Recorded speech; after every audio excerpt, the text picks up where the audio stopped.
kingdom or the animal world, medical science or evolutionary biology.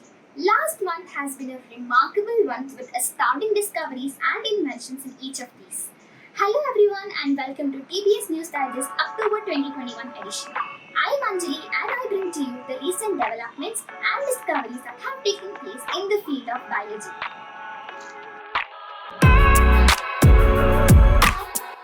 Damaged brain accelerates bone healing. Brain is the most complex organ we humans have come across in the whole universe, but it's the brain only which brags about itself. Jokes apart, but most physiological functions of our body, like cognition, learning, memory, regulating basal body temperature, heart rate, breathing, even whatever you see me doing now, is in the control of this almighty organ. Recently, a group of scientists from China discovered involvement of the brain in bone healing, particularly by a damaged brain. Bone healing was found accelerated after traumatic brain injuries.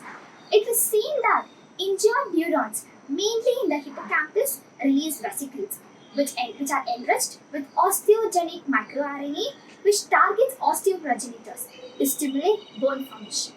Increased expression of fibronectin on the surface of vesicles helps osteoprogenitors to function well. That's why modification of fibronectin on the vesicle surface is a hope for bone-targeted drug delivery. In short, this study unveils the role of CNS regulation in bone formation and a clear link between injured neurons and the osteoprogenitors, both in animals and clinical settings. Tuskless female elephant. You have definitely heard that evolution is amazing. If not, then I would say evolution is really amazing. And if I say something, I mean it. You will be amazed to know that how evolutionary biologist Campbell started his work on elephants after watching a YouTube video. He came to know about a bizarre trend that many female elephants lack tusks at Gorombosa National Park, Mozambique, a South African nation. It seems our actions have enabled evolution and a change in anatomy. Kudos to us. Reasons for these changes in population was Mozambique entered a bloody civil war in 1977. Armies on both sides hunted African elephants for their tusks, selling the ivory to finance war efforts over 15 years. Between 1877 and 2004, the proportion of females who lacked tusks jumped from 18.5% to 33%. But researchers were puzzled why this trait was limited to females only. Tuskless males were very rare, even in large African elephant populations. This indicates that the trait is sex-linked. After genome sequencing, a dominant gene, AMELX, was found to be responsible for tusklessness in female elephants. The study authors think it could be the same with the African elephants.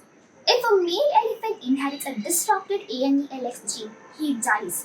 But the mutated gene would only result in tusklessness in female elephants. Humans have the gene too.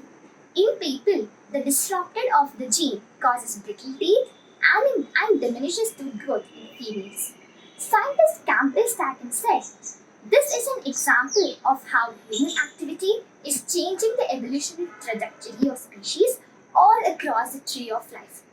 Further, he added, humans are the most influential evolutionary pressure in history besides the 5 major mass extinction events.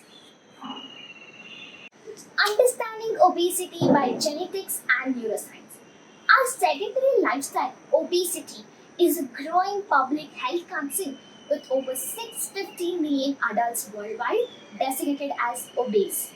The condition has been linked to many disorders, including cardiovascular disease, type 2 diabetes, and cancer. Researchers from the Okinawa Institute of Science and Technology Graduate University have identified a protein that plays a vital role in how the brain regulates appetite and metabolism. In studies conducted in mice, it was observed that loss of the protein XRN1 from the forebrain resulted in obese mice having an insatiable appetite. In another study conducted by researchers at the University of Virginia, 14 genes that cause weight gain, and 3 genes that can prevent weight gain were identified. This is just a start. Hopefully, these studies will soon pave the way for the development of anti-obesity therapies. Not science fiction anymore. German scientists harness the power of photosynthesis as new way to breathe. Leading a double life in water and on land, frogs have many breathing mechanisms through the gills, lungs, and skin throughout their lifetime.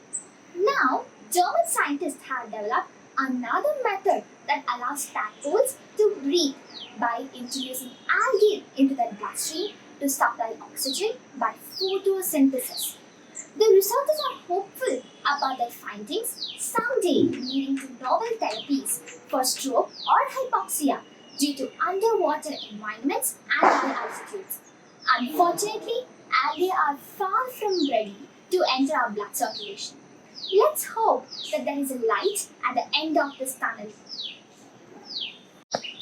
AI rapidly diagnoses rare disorders in critically ill children. Worldwide, about 7 million infants are born with serious and fatal genetic disorders each year. With these children, life usually begins in intensive care. Diagnosis of these illnesses are often time-consuming and difficult. Time is of essence.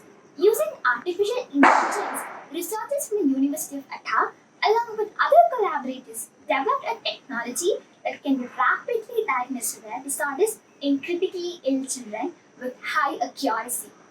The group worked with Fabric to develop the new Fabric GEM algorithm, which incorporates AI to find DNA errors that lead to disease. Scientists say this study is an exciting milestone which is demonstrating how rapid insights from AI-driven decision and support technologies have the potential to significantly improve patient treatment and care. Meningitis. Researchers find possible treatment strategy without antibiotics. Meningitis is a very serious brain infection with limited treatment options. In a new study performed in rats, researchers from the University of Copenhagen present an alternative treatment based on our own immune cells that helps rinse away toxins that accumulate during the infection. The researchers show that immune cells entering the brain through the meninges create a net that traps bacteria but also blocks the movement of cerebrospinal fluid. The researchers have theorized that if these nets would dissolve, leaving just the immune cells without their nets in the meninges, it would allow the cerebrospinal fluid to pass to the brain freely. These net-like structures consist mainly of DNA. So, the research team applied drugs containing the enzyme DNase. The treatment reduced brain swelling and helped in removing metabolic waste products from the infected brain. Based on these results, the research team now hopes to set up an international clinical study to investigate DNase in the treatment of patients with bacterial meningitis. Antibiotic-resistant bacteria are increasingly occurring at an alarming rate. The drug used here is a promising alternative and has already been approved for human use in other neurological diseases. Nobel. Every year, the announcement of the Nobel Prize is an important event. This year, the Nobel Prize in Physiology or Medicine is jointly awarded to David Julius and Artem Patapati for their discoveries of receptors for temperature and touch. The perception of temperature and touch are one of the fundamental abilities to perceive the outer environment. This is how our nervous system comes to know about what's happening in the outside world. Now we will discuss about the receptors in details. Remember the last time you ate hot spicy pizza or a hot chow or whatever it was. This is what Nobel Prize is given for. Of course, not for eating pizza. Pizzas apart, but David Julius and his team worked on a project in the late 1990s to identify a nerve receptor for capsaicin. Capsaicin is an active component of chili peppers. They found a novel ion channel protein, TRPV1, where TRP stands for transient receptor potential and VR1 is valinoid receptor 1. This receptor is activated by various chemical substances. Capsaicin is one of them. It was huge when TRPV1 was found to be involved in sensing heat. TRPV1 activates when temperature is greater than 40 degrees Celsius. This is how we sense heat. Another Nobel recipient was Artem Patapauchian. Patapauchian and his colleagues worked on how pressure and force affect cells. They identified 72 potential genes that could encode an ion channel, receptor, and trigger sensitivity to mechanical force, which works when you touch anything or like when you hug someone. These novel receptors are named Piezo 1 and Piezo 2. Piezo 1 and Piezo 2 are ion channels that are directly activated by the exertion of pressure on cell membranes. The breakthrough by Professor Patapauchian led to a series of papers demonstrating that the Piezo 2 ion channel is essential for the sense of touch. Piezo 2 was shown to play a key role in proprioceptors as well as regulate blood pressure, respiration, and urinary bladder control. At last, receptor TRPM8 for sensing cold was independently discovered by both Professor Julius and Professor Patapauchian. They used the chemical substance menthol to identify this receptor.